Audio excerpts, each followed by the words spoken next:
Back to kingdom. వీడికి bail రాదు, జైల్లోని బాయ్ బాయ్ చెప్తాననుకున్నారా? పెద్దిరాజు పెద్దిరాజు పెద్దిరాజు కెపాసిటీ తెలిసిందిరా. బెయిల్ పేపర్ తో జైలు గోడలు బత్తలు కొట్టుకుని బయటకు వచ్చాడ్రా.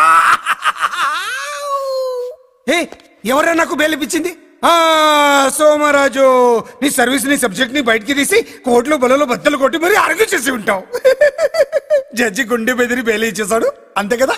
No sir. Yes sir. పాపం వీక్ డేస్ నుంచి ఈయనకు ఒకటే మోషన్స్. ఇవాళ ఇంట్లోంచి బయటకు వచ్చాడు.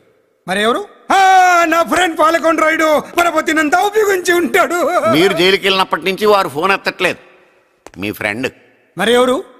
ఎమ్మెల్యేనా? కాదు. ఎంపీనా? కానే కాదు. మినిస్టరా? అస్సలు కాదు. మరి ఎవరే నాకు బెయిలిపించిన దేవుడు? అక్కడ ఉన్నాడు, దండం పెట్టుకోండి.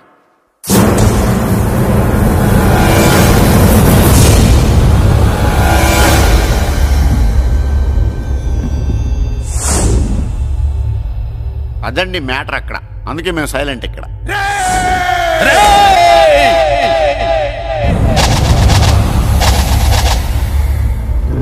నీకు బెయిలిపించింది గుళ్ళో దేవుడు కాదురా, నీ గుండెల్లో కూర్చున్న యముడు. అవునండి, మీరు ఆయనకి చాలా రుణపడి ఉండాలి. నమస్కారం బాబు. రేయ్, జైల్లో ఉండే నన్ను చంపించాలని ప్లాన్ల మీద ప్లాన్లు వేసావు కదరా. నువ్వు అక్కడ, నేను ఇక్కడ. ఎందుకురా ఈ చావు కబడ్డీలు? పస లేదు. Face to face, hand to hand, dare to dare, direct గా ఇక్కడే డిసైడ్ చేసుకుందాం.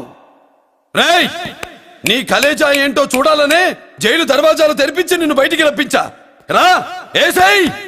ఏంట్రా గుడ్ల పగించి చూస్తున్నావు? కండల్లో దమ్ము, గుండెల్లో ధైర్యం ఉంటే రా, నెత్తురులో ఉడకబడతా కొడాక. రేయ్, 24 గంటల్లో నిన్ను వేసకపోతే నిన్ను పెద్దరొచ్చుడు కాదు. ఎదురుగా మనిషిని పెట్టుకుని 24 గంటలు గడువు అడుగుతున్నావు. నువ్వే మగాడివిరా? నీ 24 గంటలు టైం అడుగుతున్నావు. నవరాత్రులు ఈ రోజే మొదలవుతున్నాయి. ఈ 9 రోజులు నీకు గడువిస్తున్నా. ఈ 9 రోజులు ఎన్ని అవతారాలు ఎత్తుతావో ఎత్తు. నువ్వు కంసుడిపై వస్తే కృష్ణుడిని కంఠం కోసేస్తా, రావణుడిపై వస్తే రాముడిని 10 తలలు కొడతా, హిరణ్యకశిపుడిపై వస్తే ఉగ్ర నరసింహుడిని పేగులు తెంచి రుద్రవీణ వాయిస్తా. ఈలోగా నా వాళ్ళ మీద నీ కంటి చూపు కాదు కదా, కంటి పాప నీడబడినా నీ అబ్బ నరకడం మొదలు పెడితే ఏముక ఎవరితో తెలుసుకోవడానికి వారం పట్టుద్ది.